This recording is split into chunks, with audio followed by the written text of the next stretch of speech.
¿Qué sucedió en Air One, en nuestro planeta gemelo? Bueno, pues ocurrió cosas parecidas, muy parecidas, sorprendentemente parecidas a lo que está ocurriendo aquí en nuestro mundo. Eh, Dos bloques colectivistas que se enfrentan y que se corresponden también con extraordinaria similitud con los bloques que tenemos ahora mismo. Eh, y dos bloques colectivistas que intentan, sobre todo, o cuyo objetivo fundamental, oculto por la inmensa mayoría de la población, es controlar ese nuevo mundo cibernético.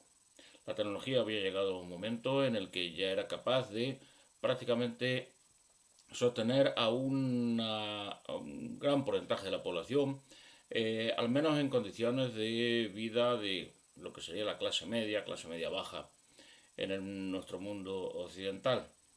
Y eso tenía consecuencias, o iba a tener consecuencias drásticas, fundamentales, en, en la estructura política, económica, social y cultural del mundo. ¿Luchaban para qué, por tanto? Pues bueno, luchaban para obtener las mejores posiciones en ese nuevo mundo. ¿Y cuáles eran los factores que les tocaban las mejores condiciones? El primero de todos es un altísimo desarrollo tecnológico. Un alto desarrollo tecnológico con el que implementar esos trabajadores primitivos, esos homo máquina, esos procesos de automatización, de robotización, una inteligencia artificial capaz de conseguir trabajar o aportar el grueso del trabajo necesario para crear riqueza para una población todavía amplia, pero sin duda alguna reducida, porque no a toda la inmensa población que se había ido generando durante el neolítico, necesaria para llevar a cabo esa gran estafa piramidal, ese gran esquema Ponzi que es el neolítico, que en el que no se crea riqueza realmente, riqueza neta, sino marginalmente, y que consiste en que vayan incorporándose nuevos inversores, por decirlo de alguna manera, en ese gran fondo fraudulento que es la sociedad en general neolítica, una sociedad que adquiere unas características ganaderas.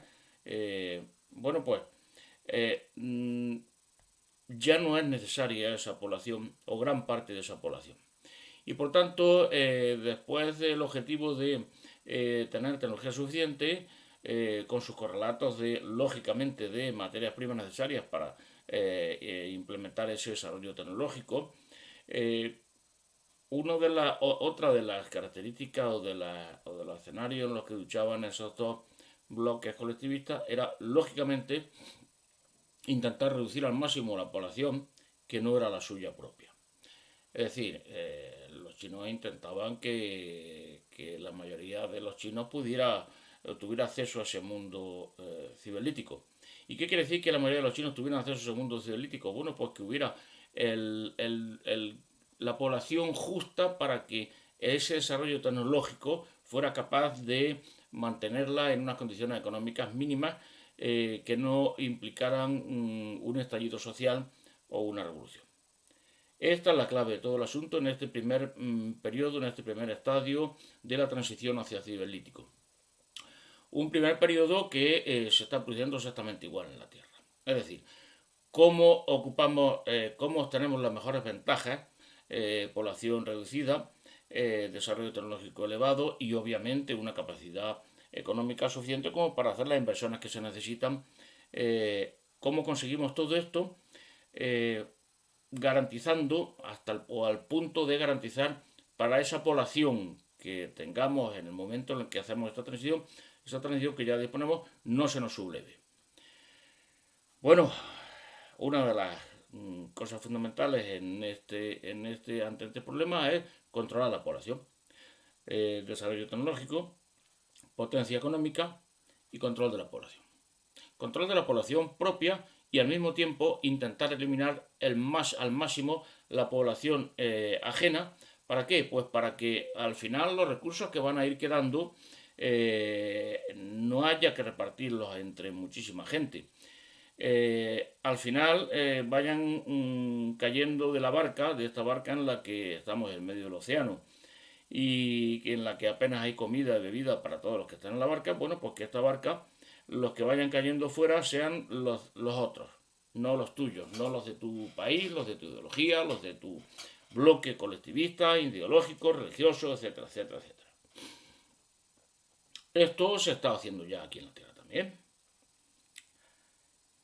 Pero lo importante del asunto que ocurrió allí, lo importante de ese momento, de ese primer estadio de transición hacia el ciberlítico en Air One, fue que estos dos grandes bloques colectivistas, junto con sus diversos grupos dentro de cada bloque, que cada cual con su propio interés, lógicamente, luchaban para adquirir los elementos, la tecnología, etcétera, etcétera, necesarios para esta entrada en el ciberlítico, competían también en algo importante, que es en controlar a sus propias poblaciones.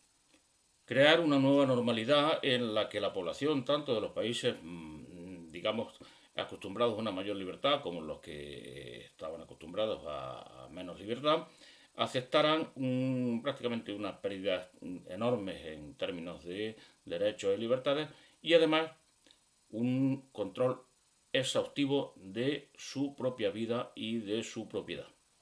Y esto es fundamental porque además de las estructuras de censura, el control de los medios de comunicación, la instalación por medio de diferentes bueno, montajes sanitarios, militares, climáticos, etcétera, etcétera, de circunstancias que justificaran la imposición de métodos totalitarios y la reducción de derechos y libertades, pues frente a todo eso había un elemento sustancial que era controlar la propiedad de las personas.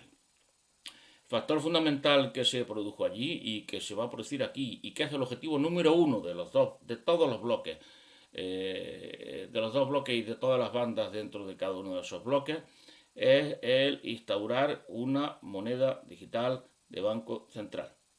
Esta fue la clave. Convencer a la población de que esa moneda era no solamente necesaria, imprescindible, sino que además iba a mejorar la vida de todo el mundo, iba a resolver los graves problemas que se habían creado mediante las monedas fiduciarias, es decir, las monedas que se basaban en la fe, en la creencia, como todo prácticamente se basa en el mundo neolítico, que se basa en la fe, en la creencia, y que estas monedas digitales iban a suponer un avance sustancial en todo lo que se refiere a la economía. ¿Vale? Se instauraron estas monedas digitales y obviamente con esas monedas digitales se terminó con la propiedad. Porque la propiedad no consiste en tener a tu nombre la casa, la cuenta corriente, el coche.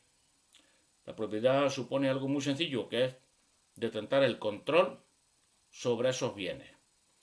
Bueno, cuando esos bienes están en tu nombre, pero tú no detentas el control porque te condicionan el uso de estos bienes, de tu dinero, de tu casa, de tu coche, de tu finca, pues entonces tú ya no eres el propietario. El propietario es el que dice en qué puedes gastar tu dinero y hasta dónde puedes gastar tu dinero.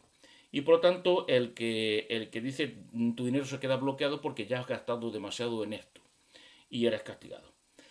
Lógicamente, con esta solución, sencillísima solución, se facilitaba extraordinariamente el control de la población disidente, el control de la disidencia.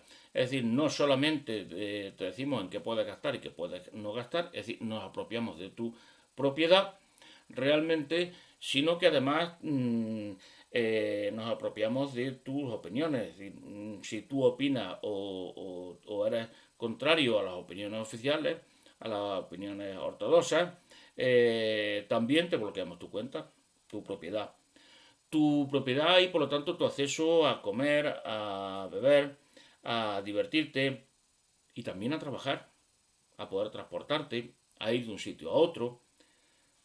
Toda tu vida queda absoluta y completamente en manos de sus nuevos propietarios, que son aquellos que detentan el poder sobre estas monedas digitales de banca central y el nuevo sistema bancario unificado y condicionado. condicionado a que tú hagas lo que quieren que hagas.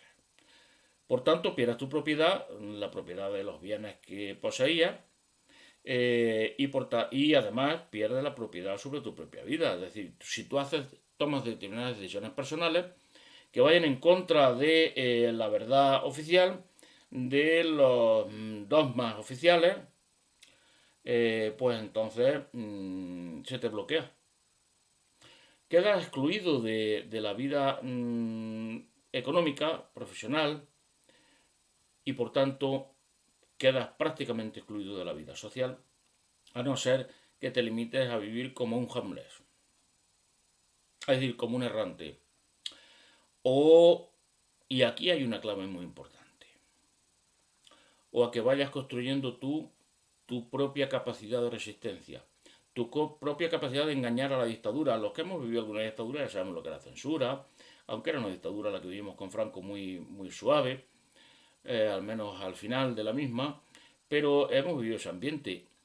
Todos absolutamente ahora hemos vivido lo que es una dictadura, la dictadura sanitaria que se ha producido en el año 2020, desde el año 2020 hasta ahora mismo, en el que se ha instaurado una censura y una suspensión de derechos y libertades fundamentales como no se conocía desde la Segunda Guerra Mundial y en algunos lugares desde mucho antes de la Segunda Guerra Mundial. Por tanto, todos estamos acostumbrados a lo que es la dictadura. Todavía aquí no hay una reacción ante esa dictadura como no lo hubo allí en su momento, en estos primeros estadios del proceso de transición desde el neolítico al ciberlítico. No lo hubo tampoco allí.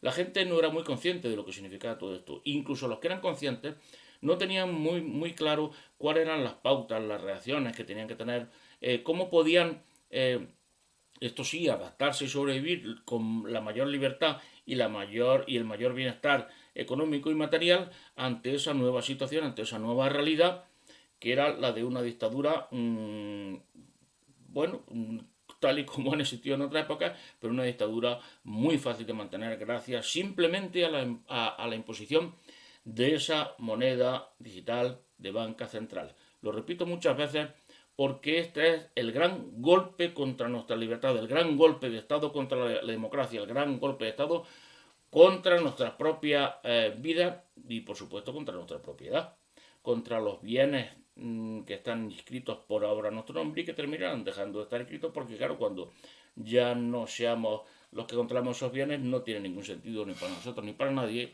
que sigan inscritos a nuestro nombre. Los cederemos porque a cambio de cederlos te darán una serie de puntitos más para que puedas gastar más en carne, en viajar, en CO2, etcétera, etcétera, etcétera.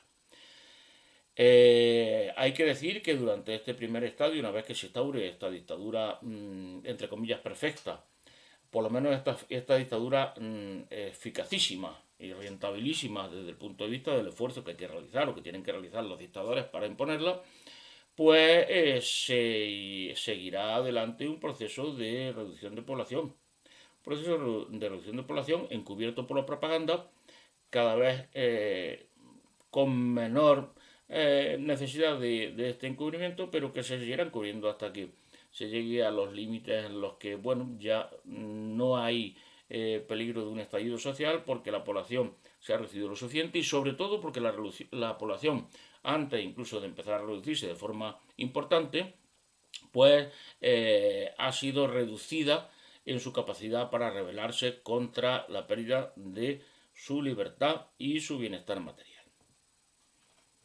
Había una gran confusión, un gran desconcierto ante todo esto. Y empezaron a producirse una serie de reacciones, de múltiples reacciones, como cada vez que existe una situación nueva, pues tanto los organismos vivos como los organismos virtuales, los que se desenvuelven en ecosistemas como los que nos desenvolvemos en tecnosistemas, es decir, en simulaciones de ecosistemas, pues que somos todos los humanos desde que surgió la humanidad, pues los organismos que ahí existen empiezan a dar diferentes respuestas y empieza a haber un proceso de ensayo-error, de selección natural o artificial, da igual porque se rige por las mismas reglas de los hechos consumados. ¿Qué sucedió? Pues que algunos rápidamente asumieron la situación y se dejaron de tonterías, se dejaron de estar en actitudes conspiranoicas, se dejaron de aspirar a intentar conseguir o crear un bloque importante que los defendiera, un bloque liberacista que no existía ni nunca llegó a existir, porque los diferentes bloques y las diferentes bandas defendían su interés, su propio interés y defendían su propio modelo de colectivismo. Modelos de colectivismo que en todos los casos, curiosamente, apelaban en su propaganda, en su publicidad, al gran factor de conmigo serás más libre que con nadie. Yo defiendo tu libertad, yo defiendo a la humanidad, yo no soy un satánico, yo no soy un canalla criminal de estos que quieren... No, todos, absolutamente todos ofrecían, como es natural y lógico, su mejor cara, es decir, la cara de aquellos a los que querían engañar. Este es tu rostro, tú eres humano, tú eres libre, tú quieres seguir siendo libre, tú quieres seguir viviendo bien, no te preocupes que yo soy el que defiendo todo eso. Bueno, nadie defendía eso, absolutamente nadie. Todos los grupos de poder, todas las diferentes bandas de ambos bloques colectivistas defendían su propio interés. Y lo que querían era hacerse con un gran rebaño, con el rebaño más numeroso, porque eso le da fuerza, eso le da prosperidad económica y eso le daba sobre todo elementos para hacer un trueque y poder comprar las mejores entradas de acceso al ciberlítico. Es decir, yo tengo muchos seguidores, te vendo mis seguidores, a ti que eres más poderoso que yo y que parece que vas a ganar en la carrera esta por el ciberlítico, y te los vendo, pero a cambio yo y los míos tenemos que ir en primera clase y tenemos que vivir en primera clase de ese nuevo mundo. Correcto. Pues ahí quedó un montón de gente abandonada. Los verdaderos liberacistas, los que de verdad tenían como única ideología la no ideología, los que tenían como único dogma el ningún dogma, los que querían vivir solo con arreglo a su conciencia y querían salvaguardar su libertad personal y su bienestar material al máximo. Todos estos que no se dejaron caer en ninguna trampa colectivista, ideológica, religiosa, propagandística, que eran muy pocos realmente. Todo esto empezaron a buscar ¿el qué? Pues la solución. La solución que consistía en salvaguardar al máximo, como es lógico, su libertad y su bienestar material. ¿Y cómo lo hicieron? De la única manera que se podía hacer. Cada uno como podía. Dejándose de tonterías, dejándose de seguir a cantamañanas, colectivistas, y dejándose de absolutamente ningún escrúpulo moral, político o cultural que tuvieran hasta ese momento, porque se dieron cuenta realmente del infierno en el que habían entrado, que era una dictadura atroz. Y ante esa dictadura atroz no solamente no puede seguir, como es lógico, las consignas propagandísticas, ideológicas, dogmáticas, de fe, de todas esas, de esos colectivismos, de esas diferentes variantes de colectivismo para conseguir controlar a las diferentes poblaciones que tenían un origen cultural y racial, etcétera, etcétera, distinto. No solamente no puedes seguir esa propaganda, esa publicidad, sino que además debes de crear tus propios elementos para poder mantener al máximo esa libertad y ese bienestar material. Entre esas estrategias para poder sobrevivir está la de no señalarte, la de pasar desapercibido, la de camuflarte dentro de, bueno, lo que ha sido siempre la resistencia, los grupos de resistencia en las grandes dictaduras. Las grandes dictaduras en las ocupaciones militares han funcionado así.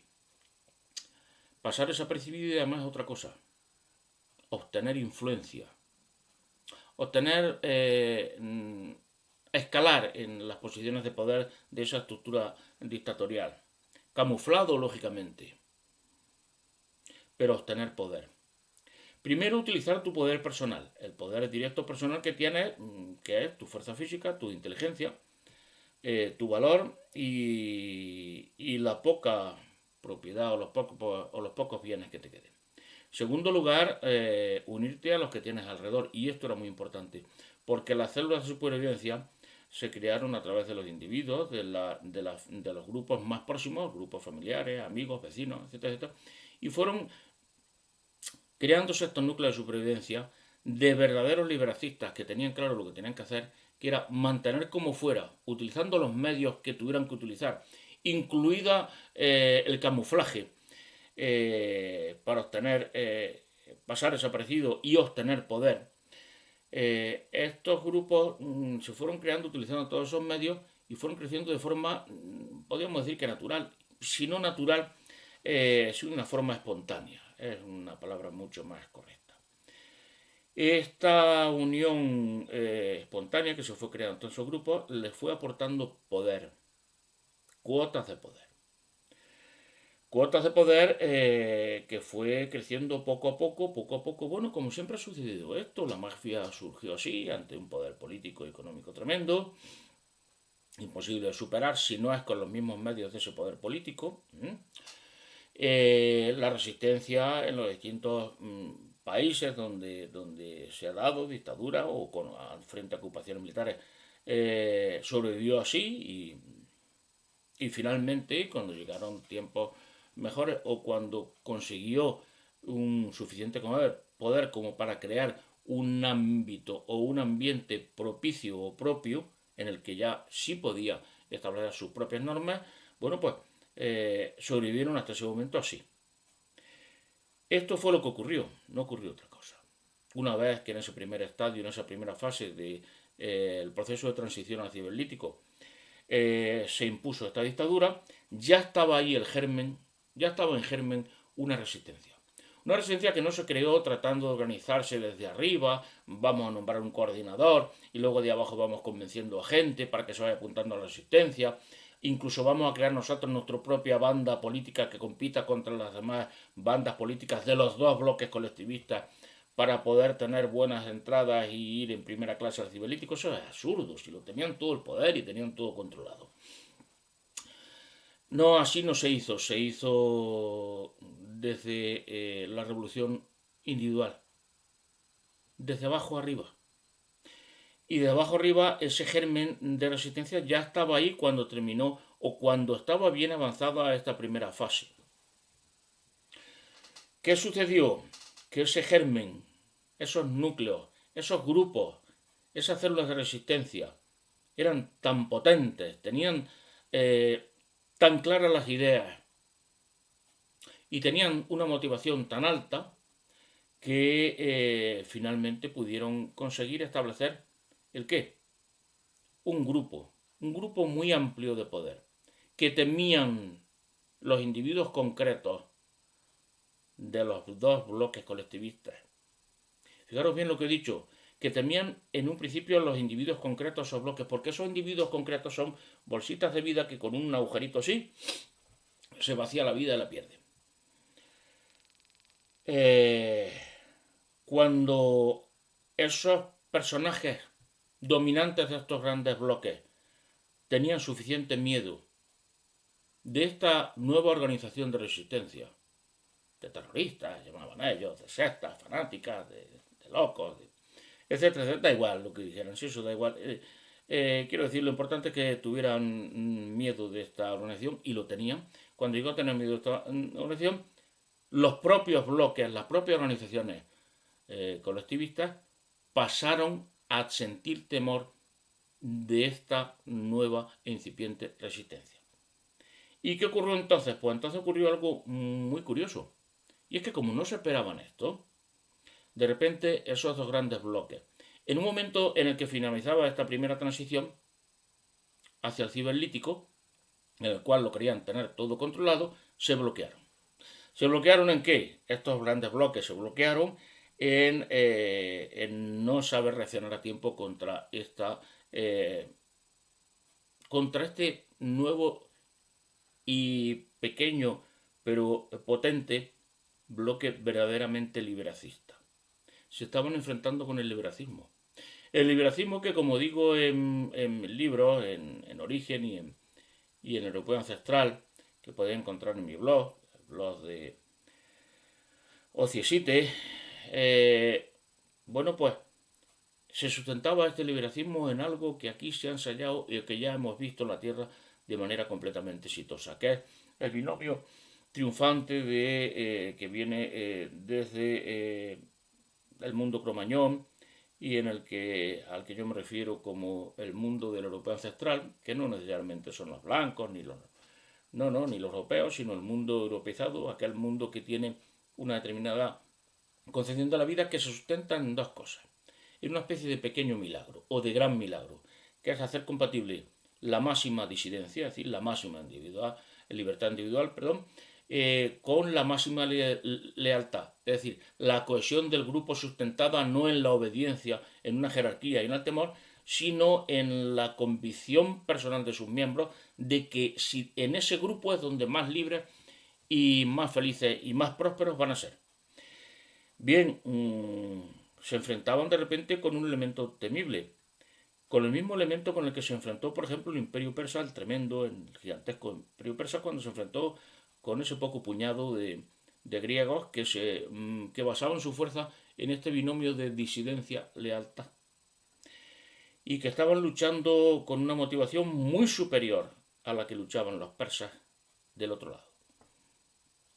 Esto ocurrió, hubo un proceso en un momento determinado de confusión, de bloqueo, de desconcierto entre los colectivistas y esa pequeña confusión dejó el espacio disponible para que se pudiera realmente implantar, ahora ya con instituciones no clandestinas, esa organización de disidentes que había ido creciendo y adquiriendo fuerza en la clandestinidad. ¿Qué sucedió con esto? Pues que tuvieron acceso a tecnología y a territorio. Pero no solamente esto, sino lo fundamental es que en cualquier otro territorio común en el que estaba incluso controlado por los colectivistas, esta organización ya tenía suficiente fuerza como para que se les respetara, como para que a sus miembros se les permitiera vivir en una especie de sociedad paralela, estuvieran un poco al margen de la ley, se les temía. Se les sigue temiendo al bloque liberacista en Erdogan. Es minoritario, sigue siendo minoritario, pero tiene una eficacia endiablada. Bueno, esto es lo que dicen los otros bloques colectivistas. Son diablos, son terroristas, son bárbaros. Los bárbaros de Grecia que pararon el imperio persa.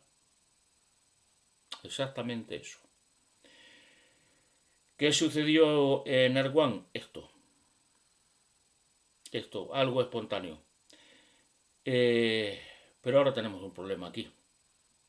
Es que nuestros amigos de Erdogan, quizá los que controlan esos bloques colectivistas en Erdogan, bueno, tienen cierta capacidad o tienen mucha capacidad. No lo sé hasta qué punto tienen esa capacidad para influir, intervenir en los asuntos de nuestro mundo, de Ertu, la Tierra 2, en el que está sucediendo lo mismo que sucedió allí y por lo tanto saben los errores que no deben de cometer.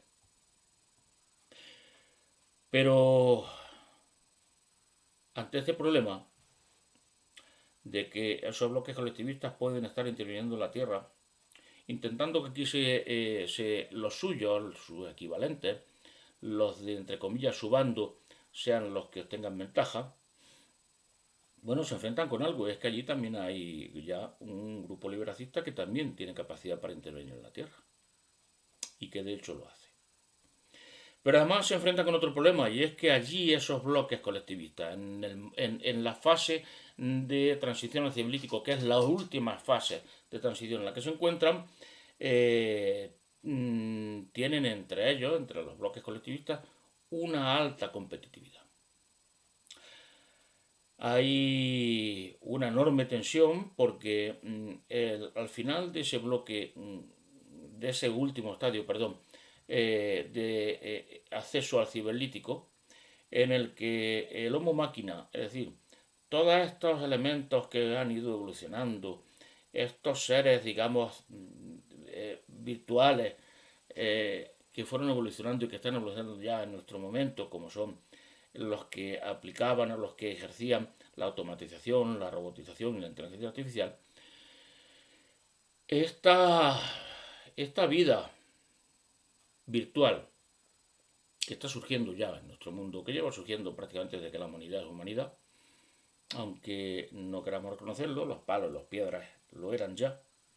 Bueno, esta tecnología, esta vida tecnológica, allí, está empezando a cobrar un papel fundamental. Ya hay que empezar a escucharlo. Los homo máquinas están empezando a dejar de ser esos nuevos esclavos que trabajaban para que los humanos no tuvieran que trabajar. La población en Ner One se ha reducido casi de forma natural, poco a poco, ya en estos últimos estadios, sin ningún tipo de, digamos, de crispación, de horror. Se ha reducido a unos niveles muy bajos, muy bajos, muy bajos, y los homo máquinas empiezan a formar parte de la sociedad humana como otros humanos más.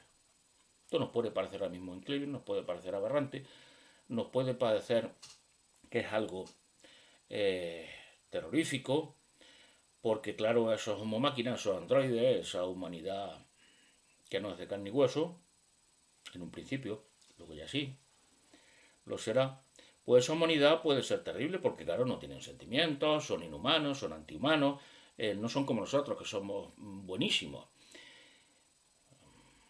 Bueno, los humanos de carne y hueso hemos producido ya bastante horror en la Tierra, en esta y en la otra, como para que nos dejemos de estupideces de pensar que los inhumanos son esa nueva especie humana, los homo máquinas, y los homo sapiens somos los buenos, los humanos de verdad. No existen. Y no existen ya en Earth One dos humanidades. Esto es importante, lo hablaremos en otros vídeos. Pero no existen dos humanidades. Existen una humanidad con diferentes razas, en las que las razas unas son con base en carbono y otras con base en silicio o en otros elementos. Y ambas especies, ambas razas, están confluyendo en una misma especie, finalmente. O son o siempre fueron una sola especie. Y ahora hay que tener en Earth One en cuenta a los homo máquinas. Empiezan a participar como protagonistas de la historia humana. De hecho, ya empiezan a ser allí mucho más humanos que la mayoría de los humanos. En el sentido que entendemos nosotros la humanidad por ser razonables, no hacer daño sin necesidad, ser solidarios, todo eso lo tienen también los homo máquinas, como tienen también los defectos que tenemos nosotros, exactamente los mismos. Aquí estamos en el primer estadio, estamos iniciando el primer estadio de la transición hacia el cibernético, caracterizada por una enorme confusión, porque todavía la gente o la mayoría de la población se deja llevar por las viejas fórmulas de engaño y de fraude del neolítico, las ideologías, las creencias, las religiones, las conspiranoias, en fin, todas estas historietas. Y se dejan llevar también por una especie de afán quijotesco, un altruismo estúpido, basado en el fondo en una especie de conciencia de ser semidioses, de que nosotros podemos cambiar el curso de la humanidad, de que podemos salvar a la humanidad, de que si seguimos determinados códigos morales, determinadas ideologías, salvaremos a la humanidad. No, siguiendo todo eso no salvaremos a la humanidad, porque siguiendo todo eso sencillamente es que dejamos de ser humanos. Recordar a los homo máquinas. Los homo máquinas los hay que son esclavos de su propio algoritmo, exactamente igual que nosotros somos esclavos de los algoritmos que nos controlan la mayoría de las veces, que algoritmos que adquieren la forma de principios, valores, ideologías, creencias, fe, moral. Y hay otros homo máquinas allí en Earth One que son liberacistas y que están fascinados por eso de la libertad individual y están fascinados por eso de la conciencia. Son lo mejor, empiezan a ser lo mejor de la humanidad allí ya, porque valoran muchísimo más que otros humanos, que residen en recipientes con base de carbono, lo que llamamos vida, carne, hueso, empiezan a valorar mucho más que esos otros humanos, o tanto como los mejores de esos humanos, lo que es el mayor don que puede tener cualquier criatura. No importa si está hecha de carne y hueso o de aluminio, y por fuera con una capa de gomas especiales que imitan perfectamente el cuerpo humano, la textura, la sensibilidad, todo eso. La libertad individual. Esa es la esencia del alma humana. Esa es la esencia de cualquier alma. Es más, esa es la esencia de la divinidad.